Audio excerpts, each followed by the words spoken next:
Okay, so chapter 2. Feels like we just got started. We're already done with the chapter. Okay, so we're going to talk about multivariable functions. Ultimately, multivariable functions are just functions, right? So I want to start by reminding y'all what functions are. And the way functions are treated very often is a little sloppy. And it's you can get away with that in a lot of contexts. And even in a multivariable calculus class, you can kind of get away with certain kinds of sloppiness.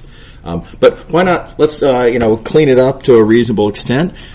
So here's one of the common mistakes that is made in describing functions is describing functions as being formulas. And that's part of the right answer. But very importantly, functions also have other parts to them, such as a set called the domain and another set called the target. So really, a function is a trio. A function is three things. So for example, here we have a function with a formula for how to compute it, and the domain is R1 and the target is R1. Now let me explain what these words mean. Everything from the domain has to be able to, everything from the domain has to be able to go in to this function. The function has to be well defined for every point in the domain. Right? And then everything that comes out, all of these output values have to land in the target. All right, so the formula for the function, that's most of what you're going to be working with, but strictly speaking, a function is the trio: domain, target, and formula. Okay, so here's an example. Let's look at this function here. Notice we have a trio, we have a domain, interval from 0 to 1. We have a target, interval from 0 to 10. We have a formula. A little exercise for y'all you can think through on your own. It is certainly true that any point in this domain can indeed go into that function. You take any real number from 0 to 1, you can multiply by 3 and add 5. Furthermore, note that when you do so, every value that you get will be between 0 and 10. So this is a function. Is everybody on board with what time in here? Okay. All right. Now you might say this interval from 0 to 10 is unnecessarily large. In fact, let's just kind of trace it through. And I'm going to zoom in so we can have a little more space to work.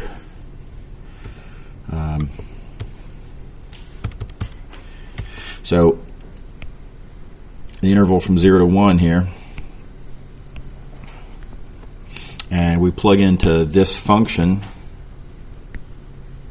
and if we look at the output, the target from 0 to 10, unnecessarily large in the sense that all of the values that come out, all of these values are between 5 and 8.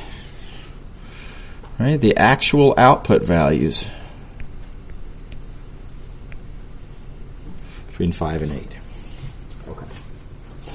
Okay, so we have a name for this as well. Domain we've already defined. Target we've already defined. This thing, though, the set of actual output values, is called the image. Call that the image. And notice the image is not necessarily the same as the target.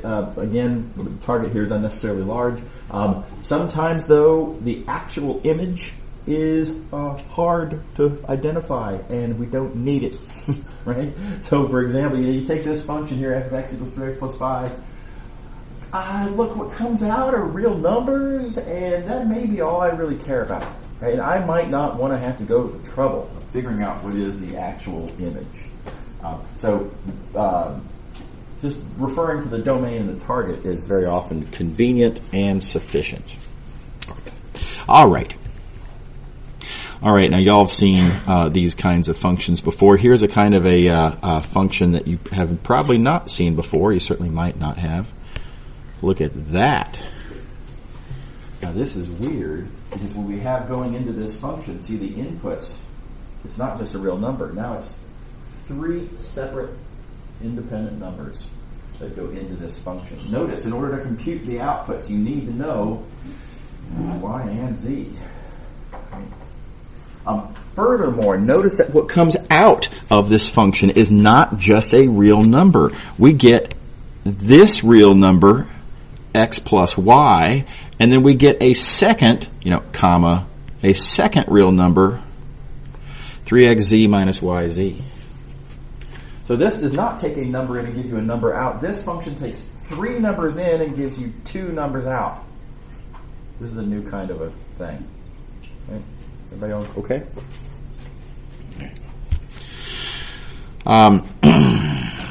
Quick observation. This thing that goes in, you can think of this as 3 separate numbers, or you can think of this, I suppose, as a vector. Right? This is a vector in R3. X comma Y comma Z. So very often we will think of it's just sort of a point of view, right? But instead of thinking it as 3 variables, let's think of it as 1 vector. And likewise, what comes out, this thing here, you can think of this as 2 numbers, but let's think of it instead as, let's see, I'll call it W. 1 vector in R2. So when you have a function of this sort, pretty nice and pretty convenient way to describe it is to say that this is a function from R3 to R2. So the domain is R3, the target is R2.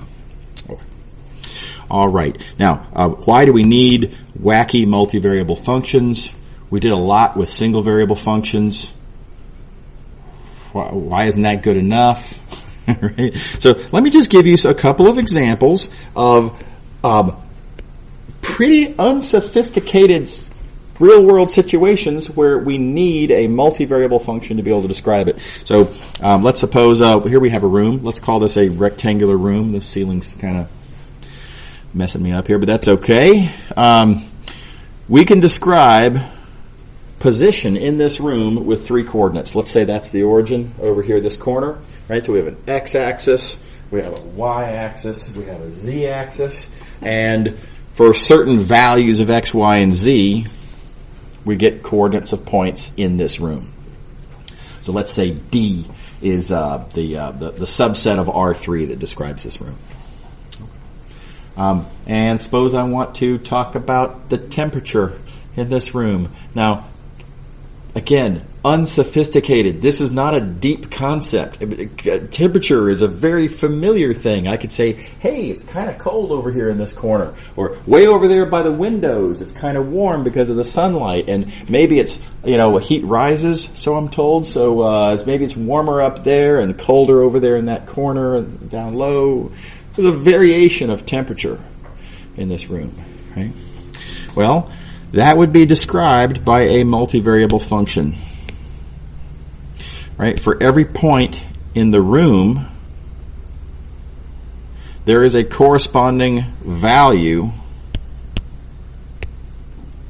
namely temperature, at that location. 3 numbers in, 1 number out. Yeah. Oh, right here? Oh, yeah, sorry. So that's a set notation that says is an element of. So that just says that this x vector, x comma y comma z, is an element of this set called D that describes points in the room. It just means that x is in the room. Yeah. Same thing for the little swoopy. D swoopy R3. Yeah. So he's asking about this. That means subset. Yeah. So we can't say this room is R3 because R3 extends infinitely in all directions and this room doesn't, right? So, but I can reasonably say that, this room is described by a subset of R3. Yeah. Cool. Okay. So, again, so if you want to describe temperature in this room, a very, very no big deal, in terms of intuition. This is unsophisticated. This is everyday experience. But if you want to describe that simple phenomenon, you need a multivariable function. Okay. Suppose you want to represent altitude above sea level in the United States. Well, you can represent points in the United States by coordinates u and v, representing latitude and longitude, right? And various different coordinates of latitude and longitude describe points that are in the United States. Let R be the set of longitudes and latitudes that describe the United States.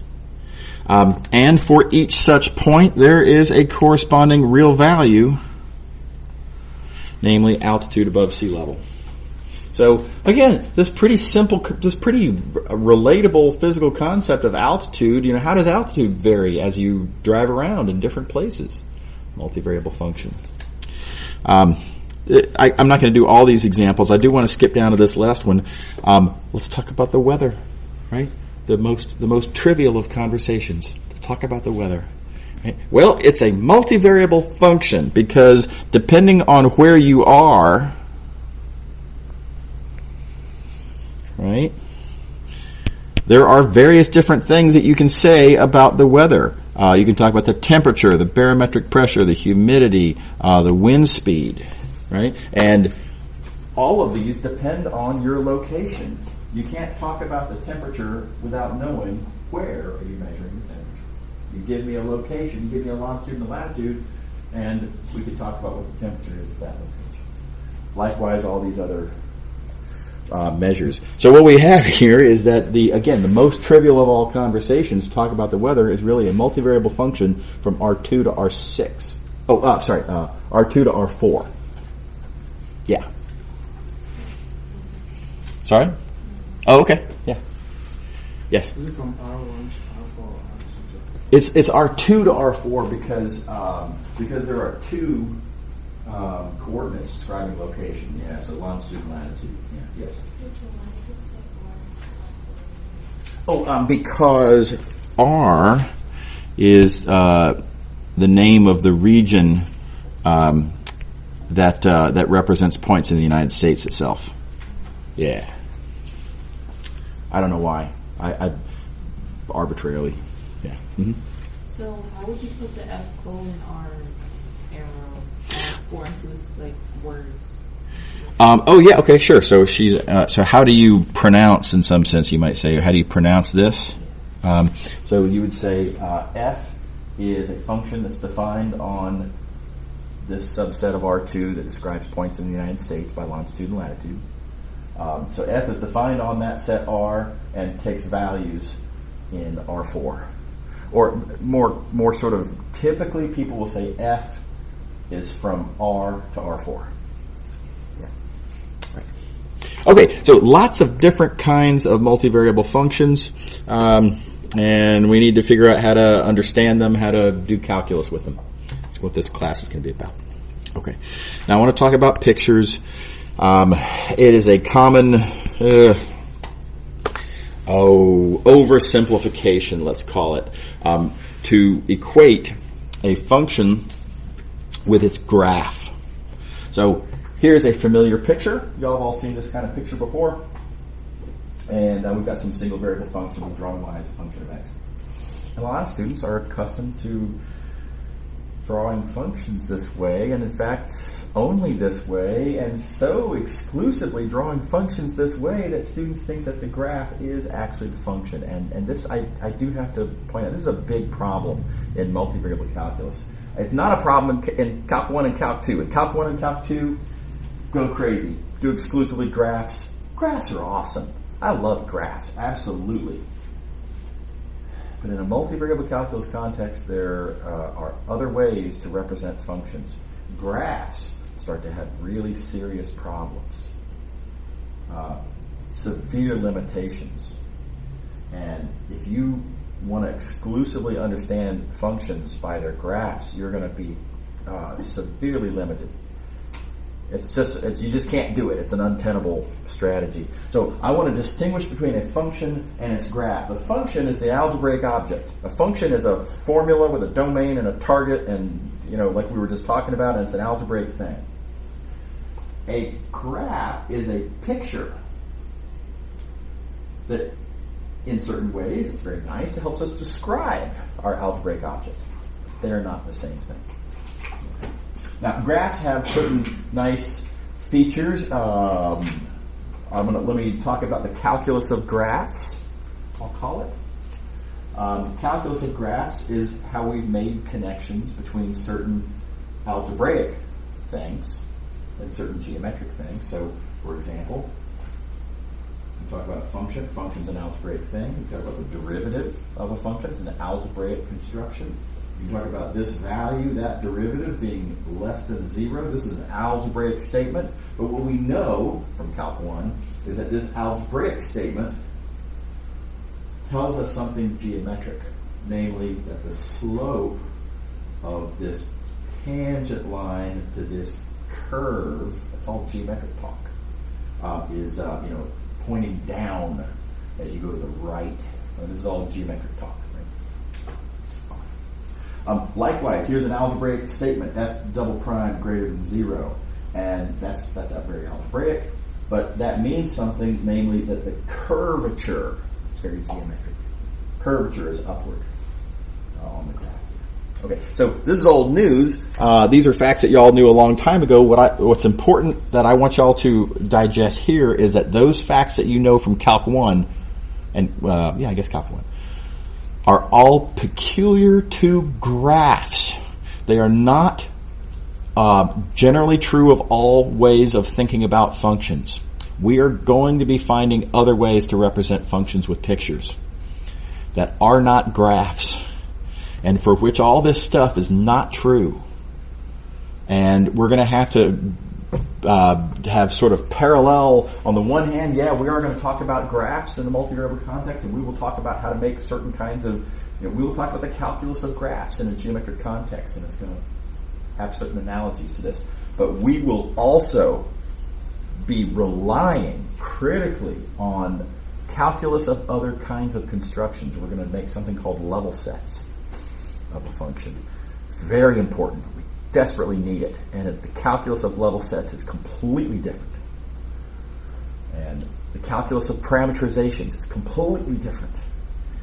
So anyway, I'm making a big deal out of this because it is a constant source of confusion for students to not understand why. I thought you said that certain kinds of derivatives, don't they look like this?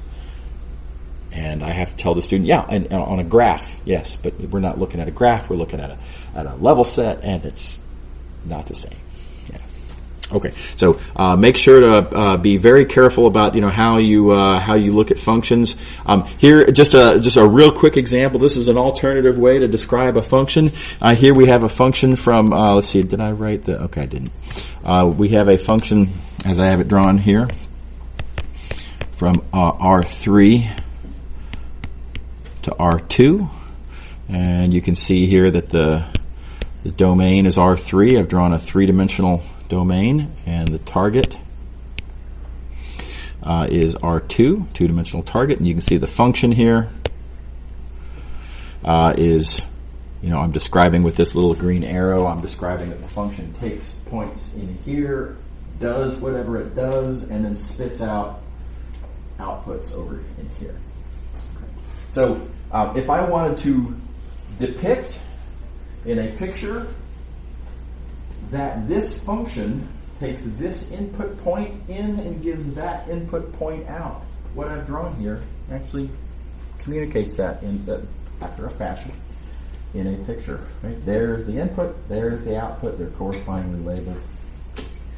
This input goes to that output. And that's a picture. And it's not a graph. And so now you might say, well, this is a useless picture. I can't see anything else about the function. What does it have to do to all the other nearby points? Oh my God, this is terrible, right? Let's instead just look at the graph. Oh.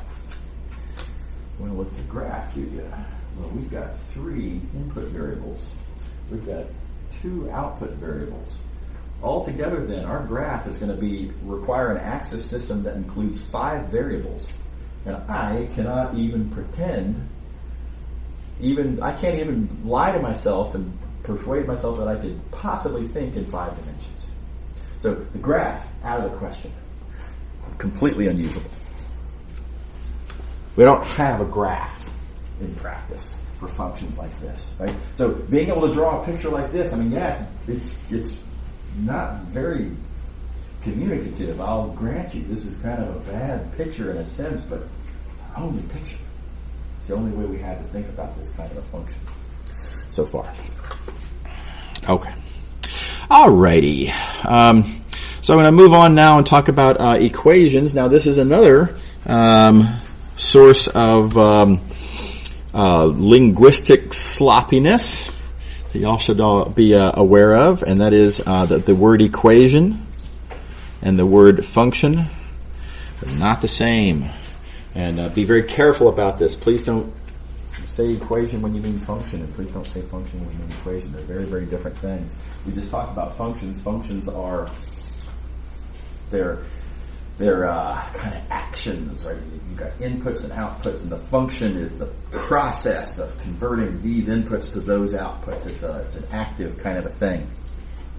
An equation is a statement, not necessarily part of a function. Maybe it's a part of a function, but not necessarily. So just a statement that 2 things are equal. Now, here's a couple of quickie examples of mathematical statements you might want to make. I might want to describe a function and the formula for computing it. And a statement, namely an equation, does help me do that. That is one use of an equation. Here's a different use of an equation. Maybe I have some scenario where I'm trying to understand this thing called x, and in the circumstance, what I've given the nature of the problem, I know that x is some number for which x squared is equal to 2x. Well, that's a mathematical statement. This is not a description of a function. It's a different kind of statement. Here's a different kind of a statement. This is not something that I would use to solve for x. This is not, I know some peculiar information about x that's going to help me identify x. This is an identity. This is true for all values of x. It's a yet third different kind of a statement that has an equal sign in it, and therefore is an equation. Right, so equation is a big tent. It means arguably a lot of different things. So anyway. All right. Solution set to an equation. Here's an equation involving 2 variables. We can talk about, what does it mean to be a solution to that equation. And here is an example. This pair of values, x equals 1, y equals 1, makes that equation work. So this is a solution. Now, notice this is a new thing, right? Single variable equations, a solution to an equation is a number. Not so here. If you have a multivariable equation, a solution is a pair of numbers, right? That you plug into. It's multiple variables that you plug into your multiple variable equation to make the equation work. So you might say a solution to an equation now is a point, not a number. Okay. Okay. And by the way, this is not the only solution. This is not the only thing that makes that work. There's lots of other points that make that equation work. Here, an easier example to work with. Here we go. Here's an equation. X squared plus y squared is equal to 1. And 1, 0 works. But so do bazillions of other points. In fact, there's an entire circle of points in the xy plane that are solutions to this. So a set of solutions to an equation is very often itself a geometric object, like a curve. Okay, now I emphasize. Should keep in mind. Let's draw the solution set to this real quick. It's an axis system. Here's our set of solutions. This is not a graph. Right? A graph is where you have a function and y is the output and it's a function of x, that's the input. That's not what we're doing here. Right? I'm not taking inputs x and y and plugging into here and then getting some outputs. This is not what we're doing at all. Right? This is the set of solutions to the equation. It's just a very different algebraic thing. Okay. All right. So what I want to do now is ask, how do I sort of generalize this process? I mean, this is calling back, you'll notice, to algebra 2, algebra 1, I forget. How do you find solutions to equations? And y'all have done a million of those, circles and ellipses and hyperbolas and parabolas and all that old stuff. So, harder question then. What if I have an equation involving 3 variables, like that? How do I find the set of solutions to an equation involving 3 variables? Harder problem. Right? You've probably not seen anything like this before. Okay, so I'm going to make an appeal. I think this is a reasonable appeal. We're gonna eventually be conclusive about this, but for the moment, I just kind of want to appeal to your geometric intuition. When you have an equation of 2 variables, you get a one-dimensional solution, namely a curve, circle, parabola, hyperbola, whatever. So two variables with one equation gives you a one-dimensional solution. I appeal to your sense of analogies that if you have an equation involving 3 variables, you're going to get a 2-dimensional set of solutions. Namely, we should expect this to be a surface. Right? Certainly, every individual solution will have 3 coordinates. We're talking about something that lives in R3, and I think we should be suspicious that this set of solutions should be, in fact, a surface of some sort. Does it seem plausible?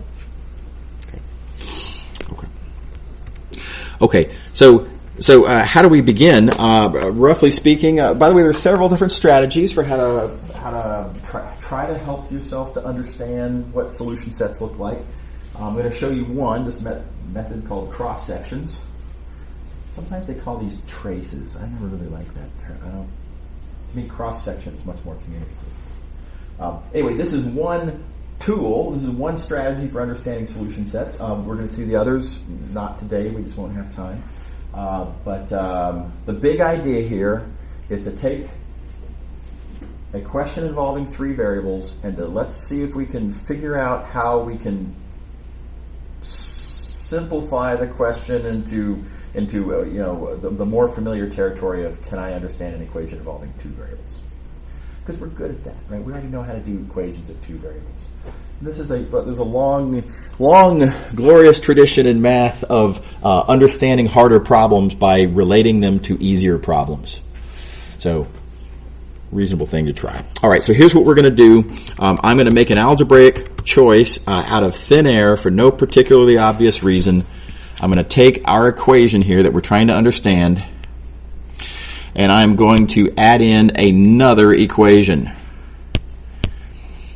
Now, I've got to confess that this is no longer the same question, right? I'm no longer asking, what does this surface look like? Now I'm asking a related question.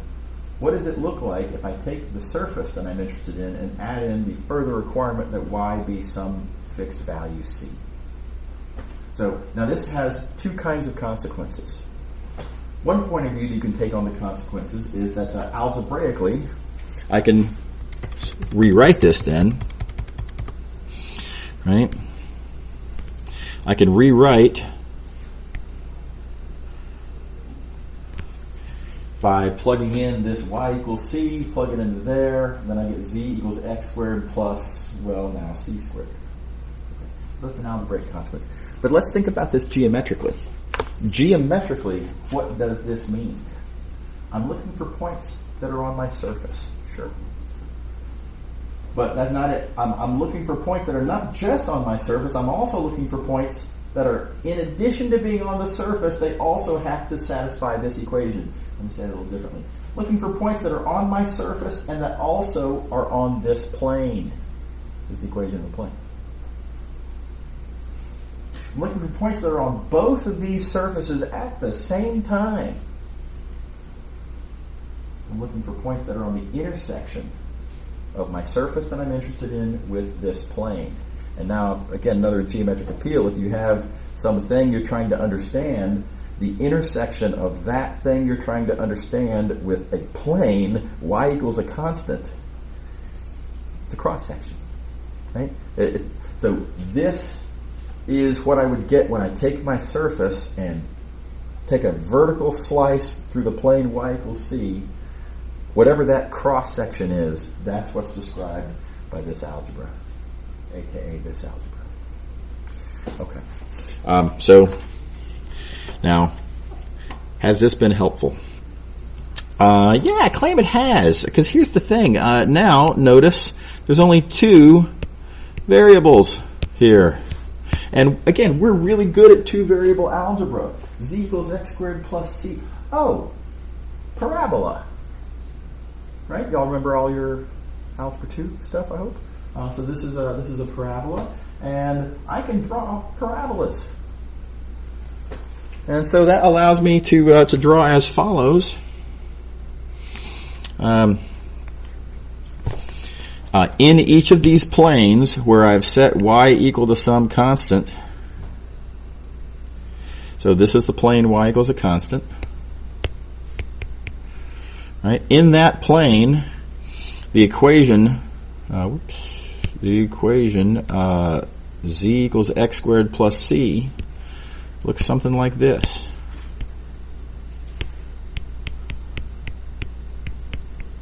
X squared plus c squared. Looks something like that. Right, so you can see that this y equals c, this is the cross section. So there's some mystery surface that I'm trying to understand. I know that when I take that cross section, I get this algebra. I know that this algebra is a parabola. So my mystery surface has cross sections perpendicular to the y-axis, has cross sections that are parabolas. Pretty good. All right, now there's a detail that how did I draw this specific parabola? Notice that this plus c squared, whatever c is, c, don't forget, describes the plane that you're doing your cross section in. So, given a plane that you're doing your cross section with, that plane defines your c. That c defines your c squared. That c squared tells you how much you shift the parabola upward. Right, so notice, as I've drawn this, sure, we get parabolas in each one of these different planes perpendicular to the y-axis. But how much they're shifted up? Well, as c gets bigger, the upward shift gets bigger, too. Yeah? All right. And now I'll make the obvious observation. It's hard to draw, right? So this is unavoidably the case. I mean, in order to use this method, in order to be able to use this to sort of, to recover understanding of what a surface looks like, you've got to be able to take your resulting cross-section curves and draw them in the appropriate cross-section planes and draw them reasonably, and then furthermore try to have the pictures that you've drawn fit together well enough to actually make an inference as to what does this surface actually look like. And that is artistically challenging, and that's unavoidably the case, that it's hard to draw these pictures. So I'm going to make a suggestion. If you are not good at drawing things, then come to office hours and let's do a tutorial on how to draw things three-dimensionally. I don't have time to do that right here in class right now, but there are some things to know about how to make good three-dimensional pictures of curves and surfaces and stuff like this. Now, I'm not going to teach you how to draw the human face, how to capture expression, right? I mean, this is not an art class, and I'm not that good. But in terms of drawing mathematical things, that I can help with. There's a few things to know, and then there's a certain amount of actual chops, technique and practice and steady hand, etc. But the tricks are what I can help with. Okay, so we've learned a little something about this mystery surface that we're trying to understand. It has these cross sections perpendicular to the y-axis. Now I can play a analogous game and take cross sections perpendicular to the x-axis. Plug in x equals c. Oh, okay. Well, anyway, let's plug in x equals c. That again gives me parabolas. These, however, are parabolas that are in planes perpendicular to the x-axis. So it's a different set of cross-sections. And again, hard to draw. This is, my attempt to draw various planes.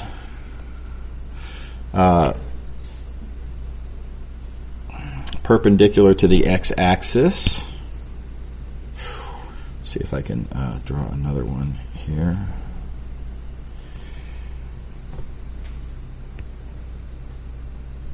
Various planes perpendicular to the x-axis. Let me do one more. And each one of these planes perpendicular to the x-axis, you get a parabola. The more you come out of the page, the larger C is, the more these parabolas are shifted up, just like with the other ones. They're just harder to draw because they're kind of sitting on top of each other. That's just the way our axis system is set up. So again, hard to draw, but again, we get a little bit of additional information. And then lastly, I could take cross sections perpendicular to the z-axis. I could set z equal to a constant. That gives me a different kind of familiar algebraic thing. Right? This gives me circles. Now, importantly, these are circles. These circles are cross sections in planes perpendicular to the z-axis. So in horizontal planes, my cross sections are circles. Like so. Right? And by the way, notice that as my cross-section planes get higher, C gets bigger. As C gets bigger, my radii get larger. So higher cross-section circles are bigger, as I've drawn here. And now, so you've got some stuff to work with here. You've got these cross-sections and those cross-sections and these cross-sections, and none of these pictures by itself is really perfect, but between the three of these things, I think you can kind of start to see what we're looking at here. Right? Everybody it looks kind of like a bowl of some sort, right? So something kind of like that. And we've gotten this conclusion by thinking about what the cross sections look like in different ways, and we kind of pieced it together to get this as a result. Yep. How would you draw the cross section for the last one? Perpendicular to the z-axis. Yeah. So this is what those look like. So for example, for a given value of z, here's z equals some constant c.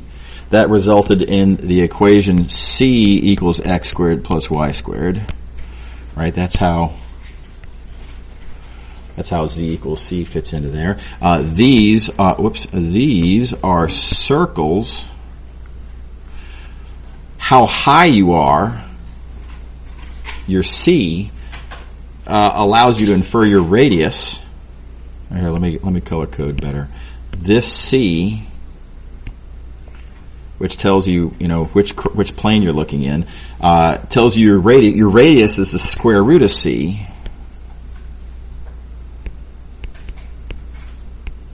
Yeah.